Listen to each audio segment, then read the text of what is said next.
Yeah. All right, done. Yeah, put it into podcast fight mode. Yes, done. No, don't ring, please. All right, so I better kick the show off, hey? All right, and welcome to the Pagey Train. Today we have in the studio Elena, filmmaker, director, writer. Yes. Welcome. Thank you. Thank you for having me. I also forgot to mention, and your production company, which is Randominity. Hasn't been as active as I hoped, but I still put it in front of movies because I have an affection for that name, that stupid name. It's strange how those kind of affections start, I think. Yeah. It's the same with Still Searching. The G is missing from Still Searching, and so is the apostrophe. Yep. And when I write letters and stuff, the apostrophe is there, but from the logo, the apostrophe is missing. Yeah. And from everywhere, really, except for the letters. So it's consistency. It doesn't need it. No, it's good that it has this weird little funk. Randominity is not a word. Well, well, of course. I thought it was, and then after we registered it, I got told, no, that's not a real word. And I'm like, well, fuck it, that's good. And Randominity, I think it's a really good name. Why, thank you. I think it's great. Still Searching is something that I came out of a frustration on live.com.au when I was starting up a live email account that shows you how old that name is, kids.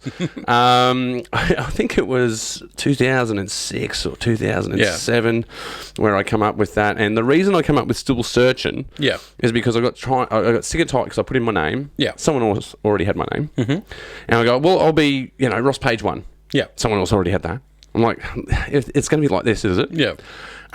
So it kept asking me, for what name would you like your, email to be? I've gone, Still Searching. Yeah.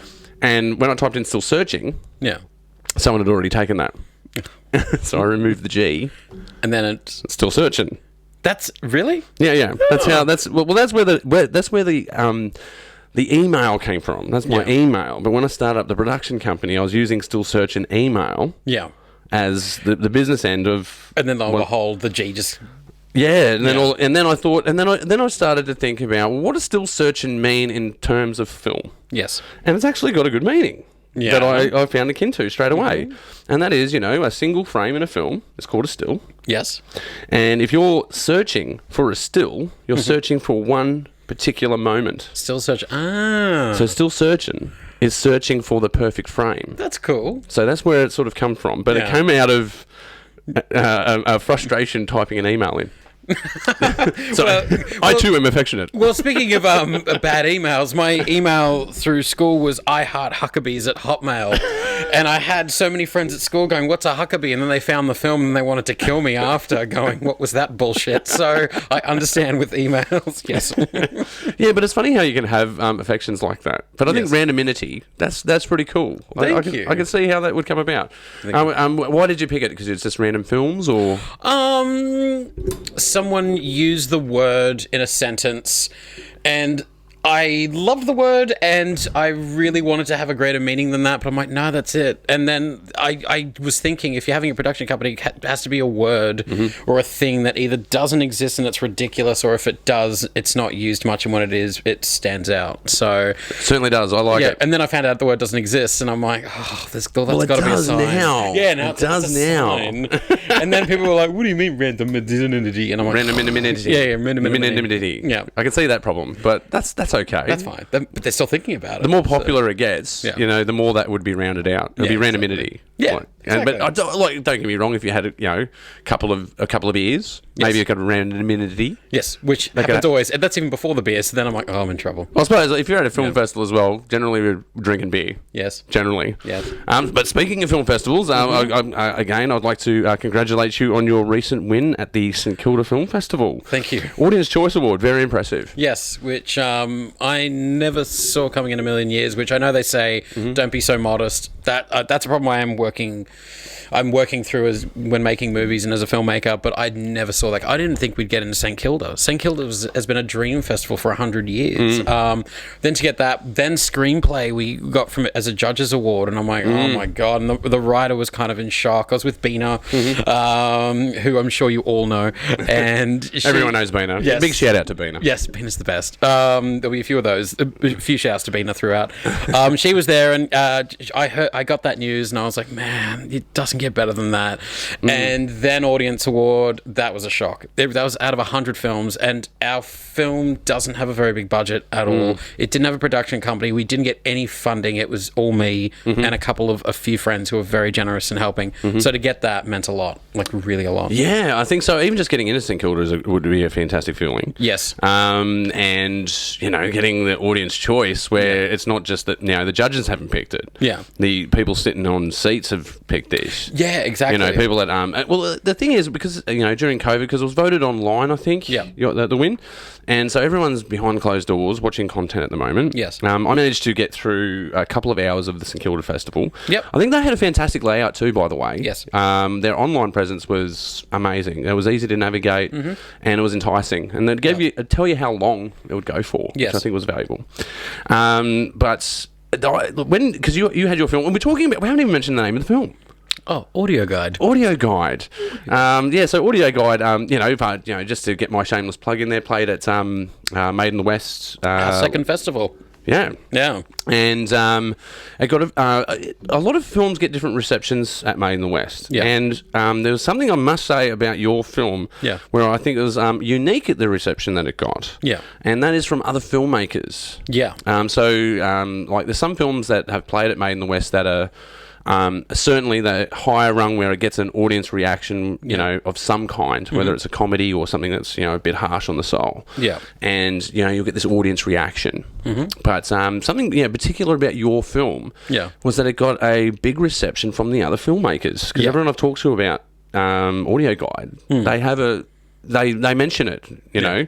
Well, that's what I mean. Out of the selection of films that are out there, I'm lucky enough to actually see most of the content in Western Sydney in a year. Yeah, because everyone sends us their film. Yeah, so you get to watch it. And most of it is pretty good. Yeah. But it is a bit of a marathon. We do it in a weekend. So I heard that from Jay, and I didn't believe him. And then, that's a lot. We used to watch it all in one day. Oh. So I think once it surpassed 13 hours of content, that's when we actually, no, not we. The rest of my team had to have a word with me about, look, can we split this into two pieces? Yeah. Because I'm just like, no, we watch it, we start in the morning and we'll finish at night. Yeah. Big marathon, it'll be the best. Yeah, we'll just do it and pump it out. Yeah. And then, we have discussions about changing the order. Don't watch all your the ones that you anticipate are going to be really good first. Yeah. You've got to spread it out. But through all of that, I guess my point is that you find, different films get different receptions from different crowds. Yeah. And your film got a unique response from other filmmakers. That's something that I noticed about it. Yeah. That's so exciting to hear. Well, mostly because I never went to film school. That's not true. I went for orientation day, and it was between screenwriting or creative writing at University of Wollongong and it was learning how to write a script there, and then other forms of writing, and just really getting a hang of what a good script is before I even know to direct it, or going into film school. I'm not going to say the name of the film school because of what happened. On the first day... You caused a scene? A little bit, but it was an accidental one. And I'm sorry to the thousands of people I've told this story to. Thousands. That's okay. We can tell the story again. Okay. Well, of the parts that you want to tell. I'll tell the whole thing. It's fine. I just won't say the name of the school because I'm like, I think it was leave that bit out. I think it was just bad luck. I don't want to hate on the school, but it was orientation day, and I'm like, okay, maybe I just do directing. Just go into it, really learn. And this was about 10 years ago, and I get there and I'm walking and I don't know anyone, and the first person I walk past before the class even starts is a guy in a Where's Wally scarf and a really expensive coat, and he's going, and I overheard him say, my parents are paying for this one, the next one is on me. And I was like, well, I'm in trouble. I'm in such trouble. I'm so screwed. Oh no. And I was like this scruffy kid, like a bum, like just going in there going, oh, I love cinema, and this guy's like, oh, this one, thanks parents. I'm like, oh fucked. Oh my God. And I'm like, okay, no, I'm ready. It's going to be good. And then the lecturer comes out. He doesn't even say hello. He doesn't ask for names. He goes, each one of you get up and tell me the film that got you into filmmaking. And people giving their answers, there was a lot of Seven, there was a lot of Fight Club, there was a lot of Godfather, there was a lot of American Beauty. These aren't, I don't hate these films, they're not bad films, they just weren't my answer. I said Smoking Aces, which you, which you have there. I do have Smoking Aces. I actually have that, I've had that 3 copies of that, one of which I've given away. Yeah, that you need to spread the word on that film. It's a masterpiece. But and I said that I watched it about 6 weeks ago. Really, it's so good. I'm glad you said that. I don't like the end though. I don't like the end of the film. I think it earns it.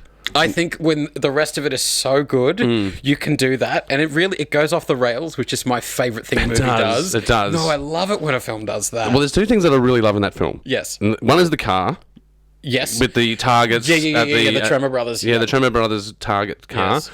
And it's actually a scene that involves that car where you've got a dead Ben Affleck on the side of the road. Yes. And you've got this guy just hovering over him, making his mouth move like a puppet. Yeah. That was really cool. What movie does that? What movie does that? When I saw that, I'm sorry, Mom. I forgive you. I appreciate that. He's having this really existential moment, and it's shot in a really romantic way, and the music. I'm like, this is wonderful. Like, and I said that, and the Where's Wally scarf dude gets up and goes, "Go on, explain that one." And he had this like manner to him. Scoffed. And he scoffed, and I could see the curls shake on his head when I said it, and there was this violent like shake on him, and I'm like, "Oh, this is bad." Oh, how dare he? Soderbergh's rolling in his grave. Soderbergh's not dead. And so he goes, "Go on, explain that one." And even the lecture, and some people laughed. I was a bit like, oh, this guy's serious. Like, he wasn't laughing. He wasn't smiling. And even the lecturer was like, you can do better than that. And when he said that, I'm like, I'm not staying, but I'll finish this sector because I want to answer this. I said, no, I can't do better because that movie's great. Why is that a bad answer? And he goes, oh, it's a Tarantino ripoff. And I'm like, have you seen it? And he goes, well, no. And I was like, okay, well, that's problem one. He said, well, what did it teach you? And I said, it's a bit harsh them doing that and not even seeing the film. Exactly, but that's what I mean. They looked at a trailer and it was very... I got terms for this. It's called lace coat. What's that, sorry? It's a lace curtain, sorry. It's a lace curtain scenario. What's a lace curtain scenario? Because, you're from a neighbourhood with lace curtains. Yeah. It's a lace curtain scenario. Pretty much. Okay, yeah, that's a good point. Yeah. And then he goes, well, what did it teach you about filming? I said, it taught me colour grading. It taught me geography in a room, in a space, like the shootout with the elevator, and then going up to the next level, and that everything in that film has amazing blocking and shooting.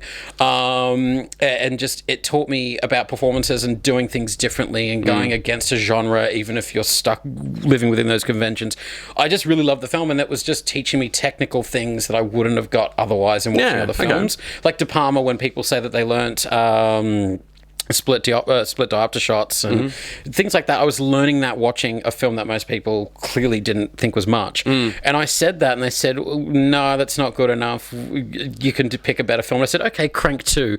And then and he just went, no. He goes, no, you can't pick that one. And I said, hey, have you found Wally yet? And he was pissed off. And then I said, can you tell me what the bag in American Beauty represents? Life and meaning. He said, that's not good enough. I wasn't trying to be a prick. I just felt so defeated, and I'm like, oh, Jesus. Yeah, no, but when someone's casting arrows at you, you have a tendency to be prickly back, right? Yeah, exactly. And there was more of a defense thing, and I'm like, oh man. And then even the lecturer, and then he goes, well, what things do you want to do with movies? And I said, I want to shoot on film. I really want to shoot on 35. I want to play around with Super 16. Super ambitious. Yeah, but I love it. I love the look, the feel. You're a crazy man. Oh, I love it. No, I'm not a fan of digital. No offense to the camera that's shooting me right now. And they said, no, film's dead. And they said, no. Film's not dead. This was in 2010 when it was still going. I said that in very high pitch. Film's not dead. It's not.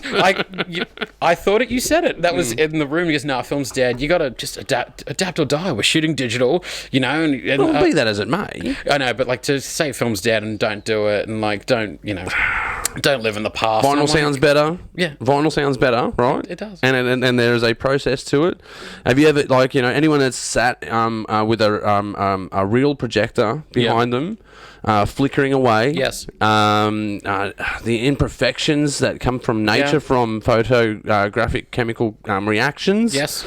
From your golf balls to, tints, colours, lighting. Yeah. These things are formed from nature. Digital doesn't do that. No. Digital, you can replicate and do the same thing over and over and over again. Yeah, exactly. And then they said, give me one reason why you choose film over digital so bad, even though it's on its way out. And I was like, I'm about to walk out, but okay. I said, digital pushes color away, film embraces it. And he didn't say anything after that, and then just moved to the next person. They didn't like have a conversation with me about it, and I'm like, I'm leaving. So you're probably going to the wrong school. That's what I'm sensing. Well, I went to other people said they had a great time there. This was just a day where I'm like, everything is against me being here. So let me look at screenwriting. Maybe there's a lesson in that. There's a lesson in that. Yeah, I think so. Was it better to go the screenwriting route though? Because obviously, going into screenwriting, then you've gotten into directing anyway. Yeah. Was that a better route anyway? Yes, but it's not for the reason that I thought it would be. Learning how a good script works and workshopping with writers and them giving me feedback, even though their forte wasn't screenplay, it was prose or it was poetry. Their feedback was vital, and I was learning more from them than I was the screenwriters, because I learned more that screenwriters, and this is especially myself included, have that love of their own dialogue, because it's so much fun to write dialogue one after the other, and it's kind of, someone said that it's a way of cheating in terms of writing, because you're just writing line description. Yeah, there's a saying for it: telling and not showing, exactly. Or showing and not telling. Yeah, exactly. And then prose writers were showing. They were all showing. They said, you need that for screenplays, and I'm like, I don't know. You got to paint a scene. That. Yeah, you got to paint a scene when you're writing. Exactly, it's a hard thing to do. Exactly, and then through that, I was then learning directing in my own way in terms of looking at other people's work, thinking how would you make that into a movie, and then watching more films, thinking from that writer's perspective, and then just adapting from there. So it did, but I then eventually never learned how to directing or anything otherwise. I just learned on set and just got things together. That's a good way to do it. Like, there's different. I think I've had a similar experience to what you're talking about. We were all standing up in film school, and everyone's standing up talking about what films they're inspired by. Yep. And I started rattling off some Michael Bay stuff, right? Yeah. Like Armageddon. Yes. And these are cheesy films, right? Yeah. But I love them. Yeah. They're great. They inspire me. Like, you can't help but feel when Bruce Willis is on a asteroid. Yeah. Or is it a meteor? It's an asteroid. Yeah. Comet. Yeah. It's a comet. Yeah. All right. He's on a comet, drilling into it. You've got tradies on the moon. Let's not worry about logic. Yeah, but he's on. That's right. He's got the nuke, and he's just talked to his daughter. Yes. And, it's because we got roses in the winter time, and he blows himself up. Man, puts a lump in your throat. Yes. Well, but that's the thing. Something like Michael Bay, where you can learn from that. Where being too many flourishes, having 11 cameras to get 11 cameras everywhere just to get a decent bit of coverage. I'm like, that's great. I think Tony Scott does it better. I think Tony Scott's a genius, but sorry, I'm going into movie ramble. Yeah. But no, if you told me Michael Bay, I'd be excited. And I'd talk to you about Bad Boys 2 and how that highway chases, the coverage on that. And then Armageddon, how that scenario barely makes sense, but you don't care. And I'm like, well, then he's doing his job. Like, he totally suspends disbelief. Yeah, exactly. That's right. And I think if Michael Bay stares at anything long enough, it explodes. Yes, which is great. Which I think is fantastic. That's wonderful. It warms my heart. But I got a similar reception. People, and like my mentor, soon-to-be mentor at that time, was like so disappointed in me. Just absolutely disappointed. Yeah. Nah, he was a ferocious filmmaker, though. He'd just tell you what you needed to know. Yeah. Right. And had no holds barred. Yeah. I was at getting my film marked, and you're sitting in a theatre room watching everyone's film, and the film before mine had finished playing, and he turned around to the filmmaker and said, "This is the kind of film that I utterly detest. It is a waste of time. I think that has no message. There is no language here at all. It is just a selection of pictures put together. Yeah. You need to try harder." Jesus. Ross, you're up next. Rosaline, what are you coming for me? And it's like, oh dear. Why? Yeah. But he liked it. That was all right. Oh, that's good. Yeah. But I think I did my thesis in the study of the transfer of digital to film. Really? Yeah. Okay. Yeah, I used examples like Fight Club. Yes. Talking about breaking the rules in lighting using fluorescence. Actually, no, that was a separate paper. That was everyone. I'm getting all mixed up. I'm getting excited. I talked about all these papers, yeah. Yeah, but I just think it's cool that you can get a distinction on writing a 2,000-word essay on Fight Club. Yes, yep. Yes, and I did watch it 47 times. That's okay. But, I think you know, it's ironic. The thing that I learnt was very ironic. Yeah. If you shoot a film on digital, Yeah. and it becomes a classic, Yes. they then have to print it to film to store it for the archive. Yep. See, I think I'm dying. That's I am too. So it's film, apparently. Are you okay? Yeah, in the Sylvia Plath sense of the word, we're all dying. Oh dear. When they print a film for storage, it has to be printed on film. Yes. They actually print them to film now. And a few of the cinematechs who run those 25th anniversary screenings have to show it on celluloid because they don't have digital projectors at there. And I'm like... And it doesn't look great when you put it from digital to film. Michael Mann's work, Miami Vice specifically, which I have mixed feelings on, very mixed feelings. I know people adore it. I think no idea we'd be talking about these films. Sorry. When I dove into this with you, I didn't know where we were diving. Well, that's okay. Well, here it is. Here we are. Are you a Michael Mann fan? Or like Yeah, I like these films. I like the films you're talking about. Did you like Miami Vice? Yeah. Okay, I'm going to ask you about... I'm going to talk about it from the ask what you think of it as I do. It's not a top shelfer, but, you know... Yeah. Oh yeah, it's all right. Well, when I first saw it, I despised it. I just thought it was the worst, and the look of that made me. I'm shooting film forever. Like fuck digital. This is disgusting. And then Michael Mann's like, no, it's real and it's everything. And I'm like, I'm not doing that. But with Miami Vice, apparently they had to convert it to 35 after they shot it on handycams in 2006, like when digital really wasn't there yet. And it looked awful. And even Michael Mann was like, you're making me wish I shot film, and I hate film now. And I'm like, oh, wow. But yeah, that conversion when you do digital to film, it doesn't look the same. Yeah. Unless the only one is 70 prints. 70 prints are the only one because you have to do another color grade, apparently. I don't know if that's true, but... Yeah, sorry. Yeah, but there is arguments for digital though. There is other than the process. I mean, as in taking things by advantage. I think an example that I can think of is 28 Days Later. Yes. So 28 Days Later, they shoot a scene where he's walking through a empty London. So they got a whole bunch of, I think it was a Panasonic HX1000. I think that's what that is. If I've got that right, I'm awesome, but I doubt it. I hope you do have that right. Go Google, check me, people. Yeah. But I'm pretty sure, no, HX700, no, 900. It's around there. It's a HX. Okay. Panasonic HX. He set up 17 cameras pointing at this one shoot because he can only block off traffic for 10 minutes to do this shoot. You couldn't have done that on film. No. Not in this, you know. And nor with the lighting they had as well, because it was like early morning glaze as well. And no, that's true. There are... one thing about digital as well, because I never went to film school and I like learning as much as I can on set, I love the process of film, which I know filmmakers despise. When you shoot it and then you have to take it to a lab, you can't just sit there and rewind and watch it and then go back again. No, there's no review. Yeah, no, that's fantastic. There's no reviewing of it. That's great. That's good for me because then it makes me work twice as hard on looking at performance, looking at blocking, where I'm like, no, I don't. Of course. Yeah, but it's more trusting. You learn to trust your instincts more. You learn to rehearse more. You learn to do more on the day before you start shooting, so you get 2 amazing takes or 3 amazing takes instead of 10 okay ones, even just by review. It's more of like your setups, you're working harder on those, and you're trusting your DP more, which the DP for Audio Guide and the other films I've made, he shot part of Bad Boy Bubby. He shot Stupid Man, which used to be on TV1. He's a veteran, like he's late 50s, and he's amazing.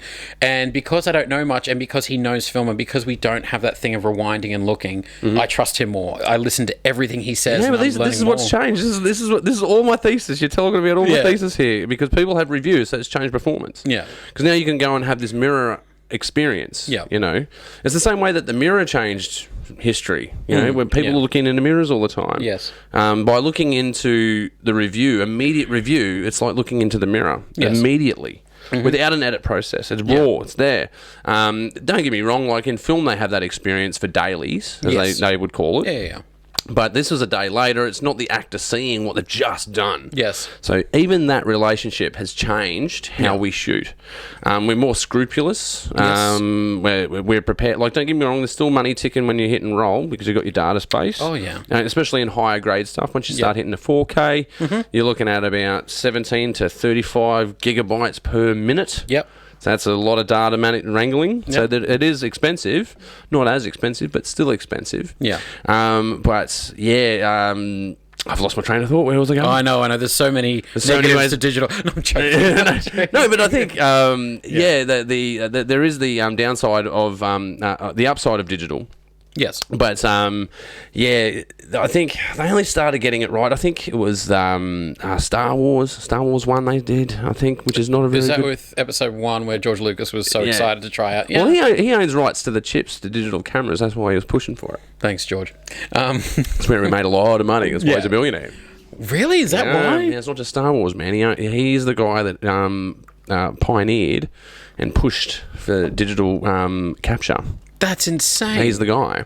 Well, do you know where digital cameras were also used from 2005 or 6 onwards heavily, and they fought for the best technology just so they could capture this? Adam Sandler films. Click, I think, was the first completely shot on digital wide release where it looked closest to 35 or an actual film print. I don't think it does. I can see it, but like it looks closer than something like Miami Vice or Public Enemies where it's shot like a handy cam. So it was comedies that were fighting for, and I understand that. I'm going to go into a small tangent, a slight ramble with Judd Apatow. Are you a fan of his films? Who's Judd Apatow? You don't know Judd Apatow? I probably do by his films. 40-Year-Old Virgin, Knocked Up. Yeah, I know these films. Yeah, I like these films. Yeah. Okay, cool. Yeah. Funny People, I think, is a masterpiece, but that's another story. I like Knocked Up. Yeah, that was pretty good. Yeah, Knocked Up was good. Yeah. But he was shooting on 35, and he was insisting on shooting on 35. And he goes, "No, 35 looks beautiful. We're making a film like it really is I don't want to shoot digital. I don't want to do it just for the safety of that. We'll get the budget. We'll work with it. The actors are good enough where we don't need to worry about blah, blah, blah." And then Kodak was sending him bottles of Dom Perignon because he was spending millions and millions and millions of dollars of film because he was so much outtakes and improvising. So he's gone Kubrick on this thing. He's gone Kubrick. I think he shot, well, funny enough, 137 takes of walking upstairs with a baseball bat. Let's go. Well, Step Brothers has shot the most amount of film apparently on any film ever. They shot a million feet worth of film. Fuck. Yeah. Yeah, wow. Well, that's a very good movie. I know, I think it's a masterpiece. I think it's fantastic. Yeah. And it looks amazing too, but that's another story. I had a fantastic setting to watching that film for the first time. I was in a drive-through in WA in the back of my ute with a bottle of champagne and my soon-to-be wife. That's amazing. Not soon-to-be. Like 10 years later, my wife, but that's pretty soon. Yeah, that's not too. That's close. That's amazing. Yeah. See, that film just works wonders. Yeah. I think it's fantastic. Yeah, and then he went on to do The Big Short, and I was like, I knew you were a genius, even though Step Brothers is amazing. Big Short, man, that was a bit of an eye opener. Yes. I think that was just a big kick to the nuts when you really think about it. It's a fictitious story that's set in reality. Yeah. Oh, it's one of the most depressing films ever made, but the surface level of it doesn't give you that. Well, not completely.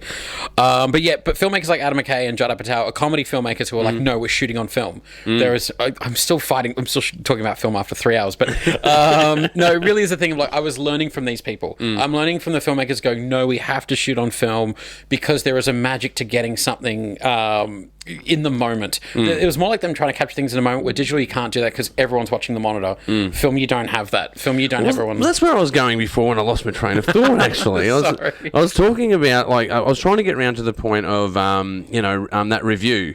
I still work to film ratios. Yeah. Like, I know a lot of directors that don't. They don't work to a film ratio. Like, if you need to capture 1 minute of footage, you shouldn't be filming more than 3 minutes to get it. Yeah. If you're filming more than 3 minutes to get 1 minute of footage, you're blowing your budget. Yeah. You're blowing a lot. You're creating a lot of work.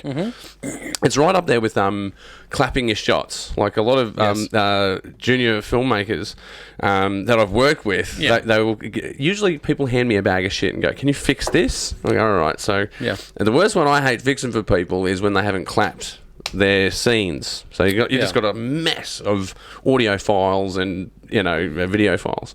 But I think I reduce review. So actors go, "Can I have a look at that?" I go, "No, we're going to do it again." Yeah. You can't see how. I don't want you to see it. Yeah, I'm the same. No, I don't want you to see it because I've got you where I need you. Yeah. And we're doing this collaboration thing, and you've read your lines. Yeah. You've rehearsed. We've rehearsed it. Yeah. You know where you are. I know where you are. You don't need to see this because it's going to change your emotions. Yeah. It's going to put something artificial into what I'm doing. Yes. So I'm big stickler for not letting actors see the screen. Me too, times a million. And that is an influence from film.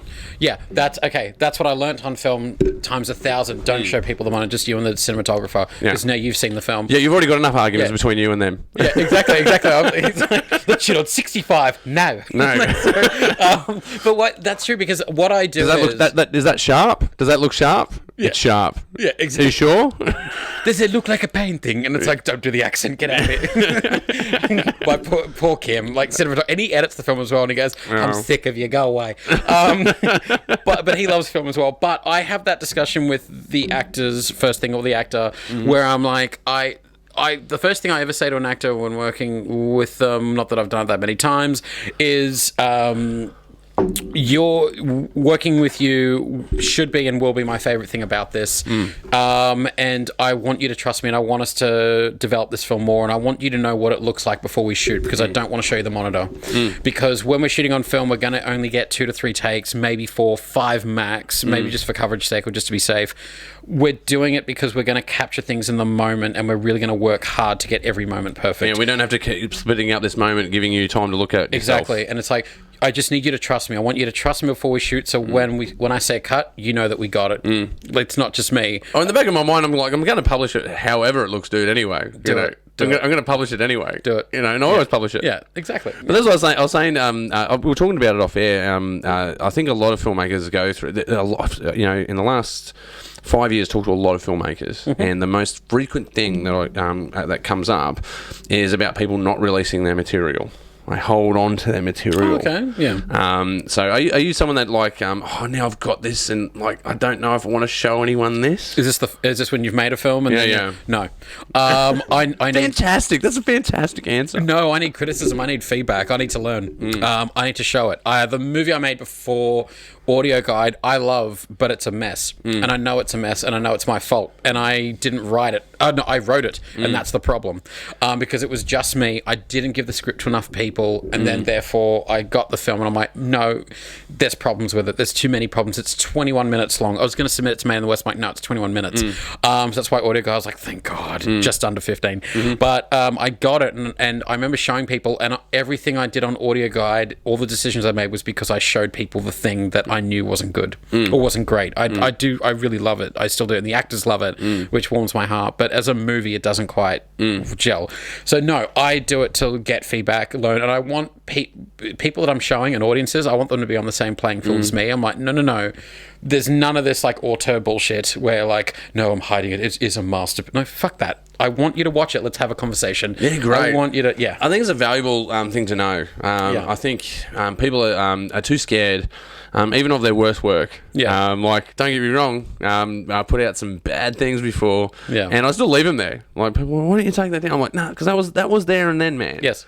That's what it is, and I don't mind the contrast. Yeah. When you're looking at things that are, a bit better produced, and they go, yeah, that's really great. I'm like, well, that stays there too. Yeah. I'm not. You don't have to be so precious with it. I dare say though, there have been a little bit of footage that I've held back recently, but that's just because it technically doesn't go together, and it wasn't something that I'd written and directed. Yeah. So, but oh man, I'm chomping at the bit. COVID has slowed me down. I hadn't done a production in 2 years. Yeah. And I had it all lined up, and it's not happening at the moment. That's good. You can work on it more. Yeah, that's true. That's the sign. I know. It was ready to shoot. I was ready to shoot.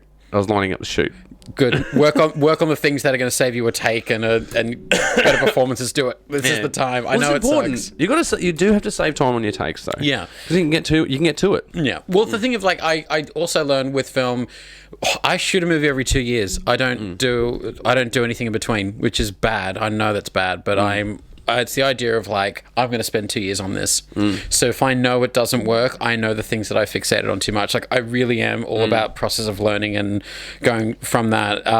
And I think with COVID at the moment, well, a lot of people were gearing to shoot things and then it stopped, but then I'm seeing them work on it more. And it's it's time that you go, oh, I didn't need this, I was ready. And it's like, were you? You're never ready for a movie in my head. And it's like, well, you know. Yeah, you're never ready. No. Yeah, movies are like children, you're just never ready. Yeah. Not that I have kids, but, you know, that's what they tell me. It's the excitement. It's the excitement, and then it happens like, Oh, no. Still works with kids.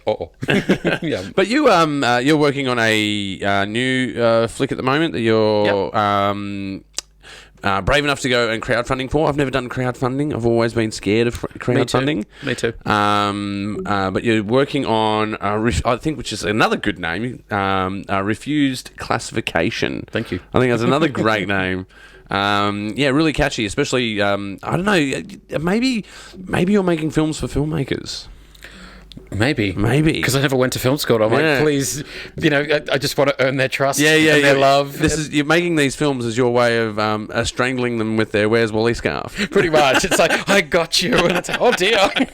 Chris, who have you got? Oh, nothing. I'm just like strangling Where's Wally scarf on set. Like, okay, no, we'll do another take. We can't look at it. Well, not to talk too much about it because you obviously don't want to give too much away. Yeah, I can give some things away. That's okay. What's the motivation behind it? What are you up to? It's a dream project, and it's one that'll never get funded. And then I went to a producer who loves Audio Guide, and they run a theatre company, and they're used to getting theatre projects off the ground, and he said, crowdfund it.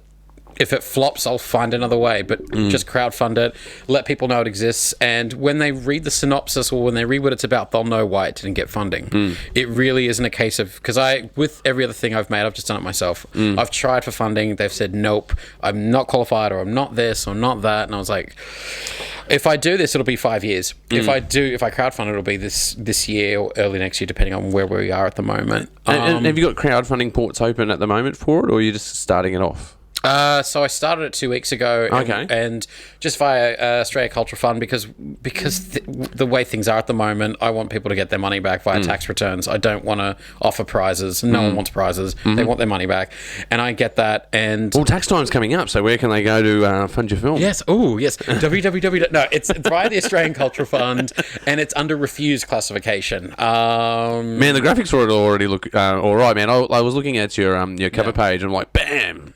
Refused classification. Well, me, I suppose that's something that's a bit to my own heart. I've done a couple of classification courses.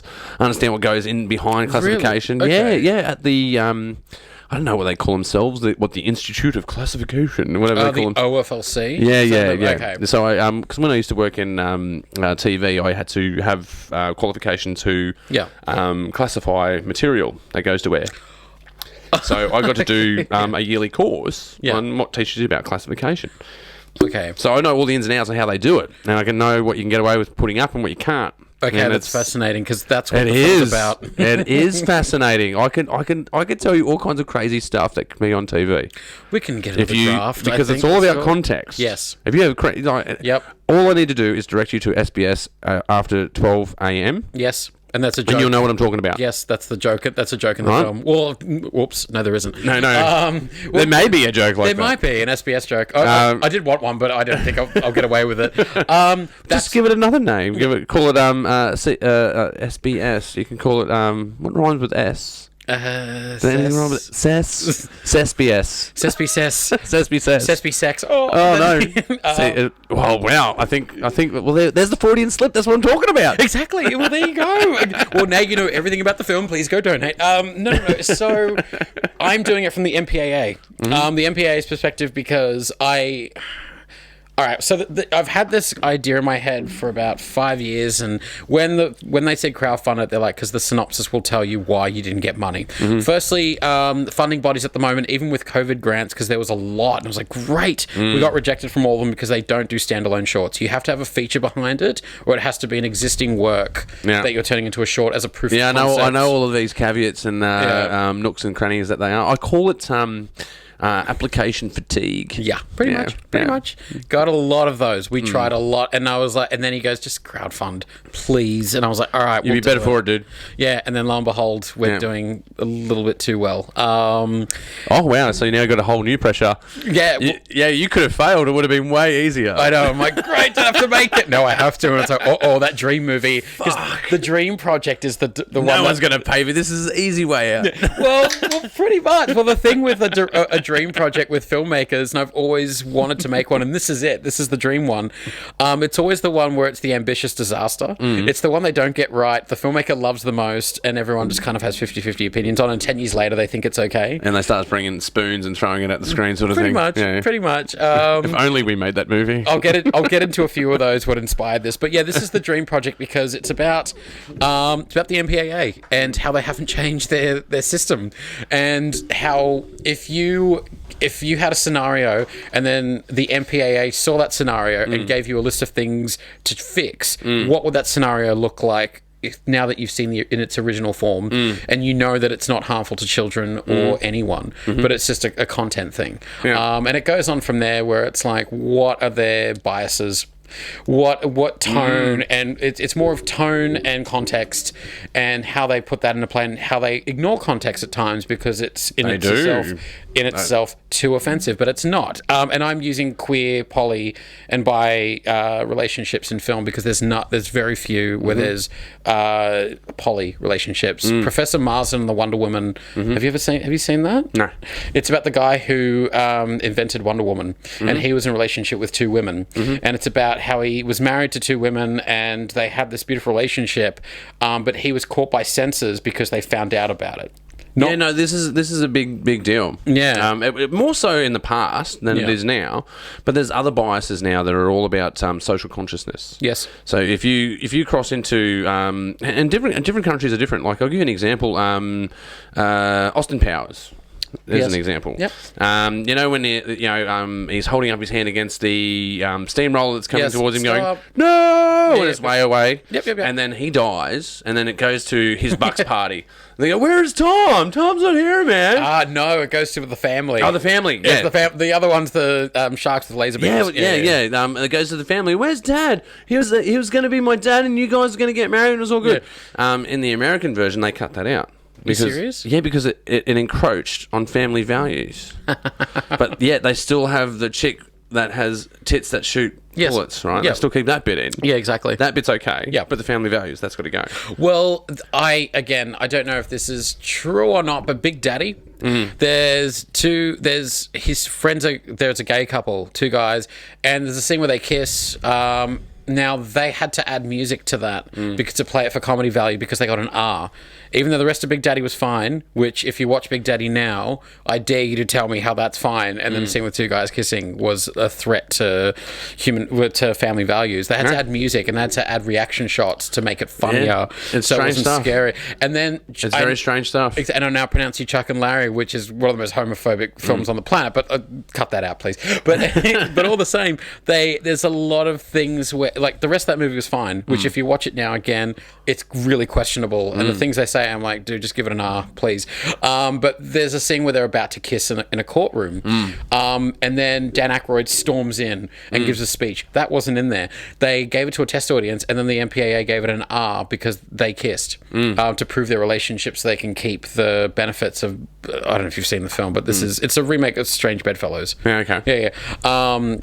But the scene of two men kissing was an R. Everything else was fine, and the rest of that film is pretty rough. Yeah, but this is how they do it, right? Yeah. It's easy to classify an R or an M or an MA. It's easy to classify because you only need a very small trigger to do it. Like M, you're allowed one fuck. Yep. If you get to two fucks... Not in Australia. They got it eased up. And MPAA, it's not. But as an example, though, of where they draw that line, as soon as you hit two fucks, you're bumped up. Yeah, exactly. As soon as you drop a C-bomb, you're an R. Yeah. You're R straight away. Yeah, exactly. As soon as you got any frontal nudity, you're R. Yep. These are easy qualifiers. The harder qualifiers are when you start talking about poo and bum and jerk. These kind of ideas, that's where it gets really grey. Yeah. There's a bigger list between G and PG about words that can be used than there are in R and MA. Give me that list. I'll just make the sequel. There's a pamphlet. You go on on their website. They've got all of it. Really? Yeah, they've got a whole pamphlet of how this all works. They'll give it to you laid out. It's public knowledge. But do they give the biases? OFLC They won't give that bad. bit. They don't give that bit. You have to actually look at. I don't know if it's true. I need to look this up. But apparently, as well, they reclassified Sesame Street from the 80s to be M. Huh? Yeah. Why? Because by today's standard, Yeah. it's M. That's because of the context. Yeah. Like, for instance, if you a CSI, you might not see a murder, but if someone starts talking about a murder, that raises the awareness of the film. Yeah. Well, I think with Refuse and just where it came from in general, it kind of goes back to relationships and violence, where a gay couple is an R, a straight couple's PG. Someone gets murdered, it's PG. If there's blood, there's R. So the idea of real life consequences and real life things being introduced, it all has to be a fantasy. And if you're talking about sex, it has to be funny. That's why American Pie had an NC-17, which is our R18 plus. But because they made it funnier, they kept adding things that were funny. It got an R because therefore it's not serious. The minute anything is serious, you shoot someone in a Marvel film, there's no blood. It's not serious unless there's a plot. There's unless plot it's an alien that you've shot, and then it's not actually blood. It's blood's alien blood. Then it's blue. PG. That's PG, right? But exactly that. Where These it's are strange loopholes. The minute that it's not serious and there's no repercussions, this is just based on the MPAA ones. It's PG-13M. Repercussions or even gay relationships with any great detail. Not not explicit, but just conversations. Not that they're not used to be funny. It's then like the characters aren't meant to be funny. Their relationships and sexuality. It then goes to an R, and it's like, well, why? Why is the Marvel film where 1,000 people get shot with no blood and it's not realistic? Oh, look, I've had these discussions before. Like, look at Universal Soldier. Here's a guy that goes out and kills 1,000 people. Yeah. But then you look at that was an M. Yeah, that was M. That's M, right? Yeah. But then you look at something like Saving Private Ryan, where in the opening scene you've got realistic scenes of war. Yeah. And that's an R. Yeah, well, it's MA now because they had to fight. They had to fight saying, no, it's based on World War II and it's a real thing that happened. They're like, okay, we'll But you would think that the one that shows that you're this invincible guy that can go through in the contextually is impossible. Yeah. And it's probably a poor lesson to be teaching people that are at a certain age. Because it's impossible and comical in its own way, even though it is treated seriously, it's fine. But the real one where it's like, no, this is what happens with violence. This is how it really happens. No, that's too much. Don't show them. Like, and one of my favourite stories is Taxi Driver. That got an X. And that was what did the Yanks call it? NC-17. NC-17, back in '76, it was X. They didn't have. They had to do NC-17, but it was an X. And they're like, no, there's nothing you can do to fix it. It's an X. So you'll get into 4 theaters, and then it'll die off because most cinemas won't play NC-17 or X. And this is a story that I hope it's real, but I don't think it is. I hope so. But it's going to sound cool anyway. It's very cool. Martin Scorsese had just made Taxi Driver. It was his #1 film. He was like, oh my God, I've made my masterpiece. And then some guy from the ratings board says, nuts, an X. That's it, you're screwed. And he goes, oh, no one's going to see it. And then Columbia, who'd given him a few million to make it, which no one's going to fund Taxi Driver now. They would in the 70s. Said, you've got to cut it to an R, or else we're not releasing it, or else it'll just die off. Won't even do the 4 theaters. So he sat up all night with a bottle of something, a bourbon or whatever, and a gun. And he was going to go into the next day and shoot the man who said, you've got an Jesus, I hope that's a true story. And he was sitting there and he had filmmakers going, no, don't do it. No, you've got your whole life ahead of you. I'm going to shoot the guy and I'm going to film it. Yeah, exactly. And it's like, rate that. It'll get a PG-13. Not too much blood. But that was a thing. I like stories like that. Like, you hear stories of, like Al Pacino being arrested out the front of a bank with 2 revolvers and a balaclava. You go, that's pretty fucking cool. Yeah, that's cool. You wish. But then what happened was someone gave him the idea at 4 o'clock in the morning, a few hours before his meeting, to change the blood from red to orange. Yeah, it is very orange in that film. Yes. And he went through and changed it to orange. And then when they did it, they said, thank you for your cuts. We really appreciate you took our... Yeah, it's very Duke Nukem looking. Exactly. In that sense. I think they've coloured it since and changed it. But back then, they thought that he cut 5 minutes. He goes, no, I just changed the blood. And he had to admit that 10 years later. But yeah, see, it all comes down to perceptions, though. Because, this is all about offending people, right? Yes. And offence is subjective. I think there are lines. When it comes to violence, though, they're very prone to... Well, especially at that time with Taxi Driver, actually. Yeah. Because it goes through a switch between who's running Hollywood. It's either producers or directors. Yeah. And before Taxi Driver came out, it was the producers running Hollywood. Yeah. They get a film and they figure out the film formula. Right, this makes money. Make 10 of these. Yeah. Right? And we're seeing that in Western slash superhero films now. This is making money. Keep doing this. Yes. All right? This is going to make money. But these films like, the Godfather and, the first Godfather. Yeah. And stuff like Taxi Driver. Yeah. These kind of films, they were... And Apocalypse Now, that was another one of these films, right? Where directors were taking control of Hollywood again. Yeah. They're going, we know how to entertain people. You guys got no idea. You're too busy making money. We're trying to tell stories. Yeah. And we can make it for cheap. And then they would get the money and then they'd go over budget. And they're like, well, we've got 2/3. You might as well give us the rest. And they get their original budget anyway, which is what they did for Apocalypse Now. But that's the thing. They knew how to be tricky about it. Even then, there was some trepidation, but they could still get the money, most of the money to get the thing through. And it's like, yeah, but then you can't do that now. But then you're dealing with, I don't know, but the stories of Marlon Brando going bloody, totally jungle and going Mustang into the jungle, and was it Martin Sheen having a heart attack, and drinking too much, had been up for 3 days. You read between the lines, and he's kicking mirrors and shit. It is awesome. Well, someone said to Fred, I think it was even Steven Soderbergh. He goes, "Oh, so how do you find? So what do you think of Apocalypse Now?" And he goes, "It's a good documentary." And that's the best answer I've ever heard about. Oh man, and some of these one-liners that are just like that embedded it to being a classic. I love the smell of napalm in the morning. Yep. All of these sort of things, Charlie Don't Surf, all of these sort of things that are just, that are embedded. Now, are you talking to me? That has just echoed through films since that happened. Yes. That's how iconic these things are, and they're timeless. I watched Taxi Driver about 6 months ago. Yeah. And it's such a timeless film. It still tells the same story about where the zeitgeist that we're in today. Yes. Technology is different, but the story is the same. Yeah. I don't know. I dread the remakes, though. The remakes. It's happening. They're doing these things, and they shouldn't be doing it. No. But they'll make the money on opening weekend, then it'll die off because no one's really keen to... You know what I mean? But they went, okay, Total Recall. They went out and made Total Recall. It's not Total Recall.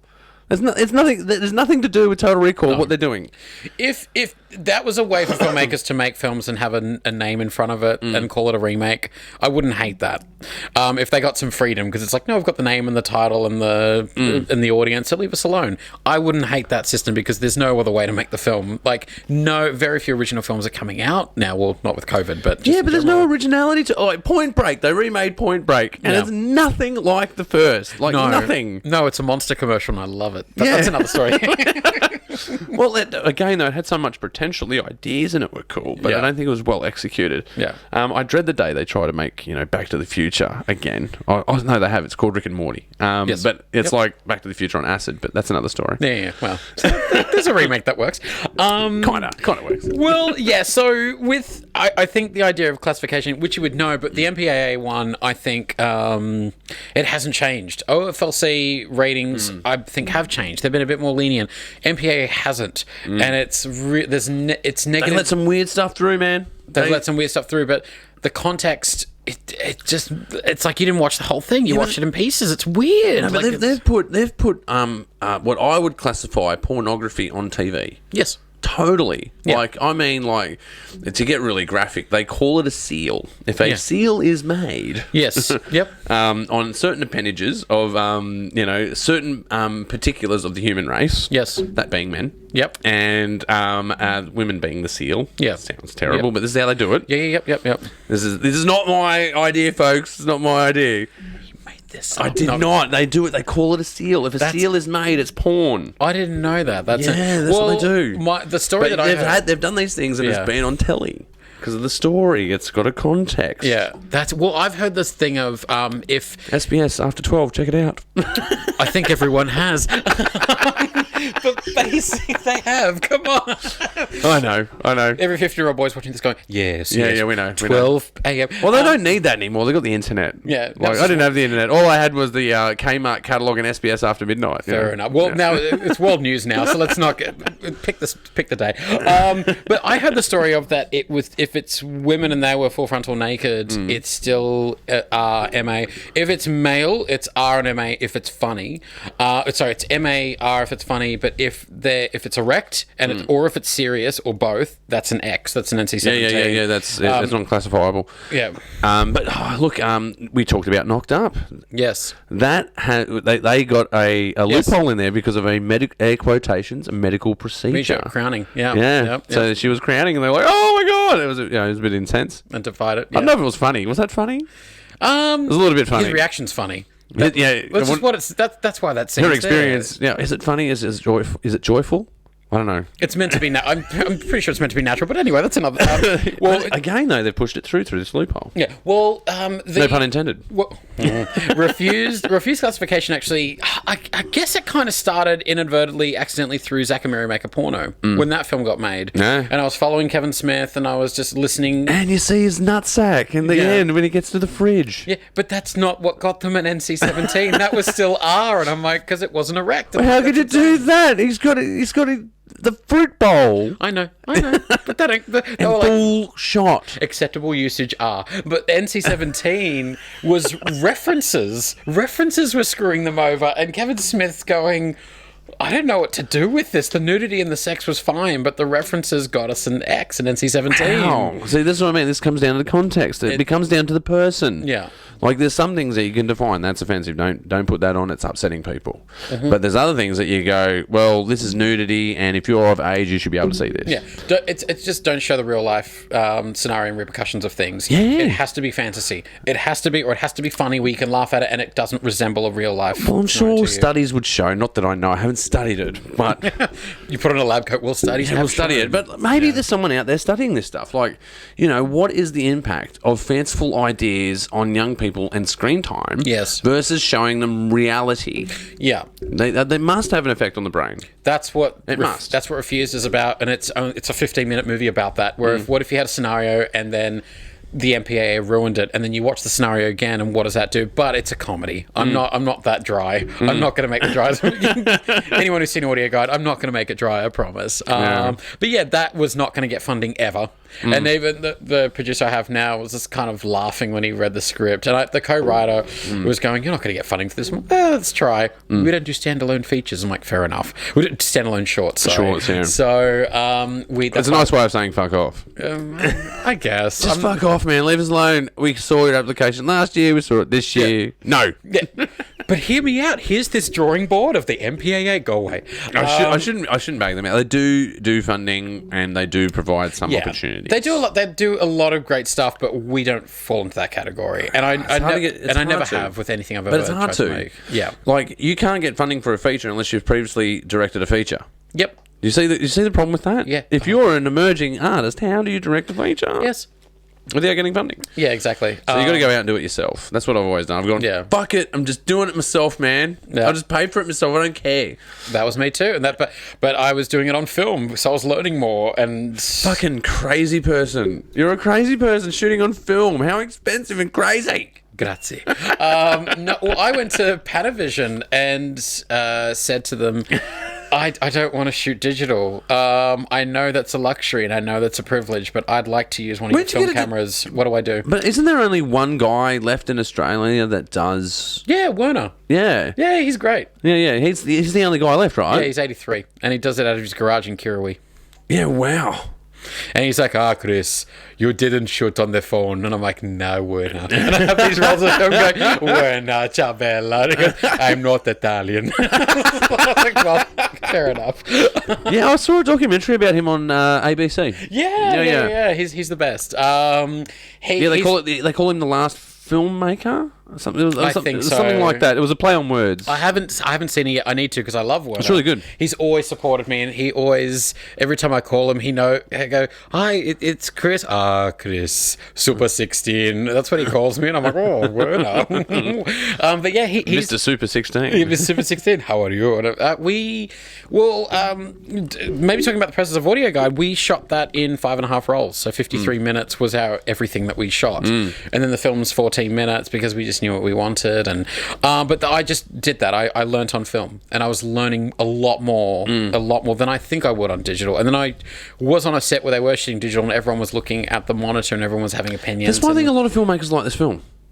Yeah, maybe. Because it plays to the heart. Yeah. It plays to why we got into this, why we aspired to be this as children. Yeah. You know, you look to, I have memories of hearing that projector in the cinema. Me too. You could hear it. Yeah. And in fact, you'd normally sit in the middle, not just to get the better sound, but to get away from the projector. Yes. But you'd still hear it. Yeah. You know? I miss it and I love it. And there's something about the idea of film is the idea of magic and the idea of making magic, and it's seeing 24 frames, magic in 24 frames per second, and that stuck with me. And I guess unfortunately for my finances, which are now at minus 400, please donate to our crowdfund.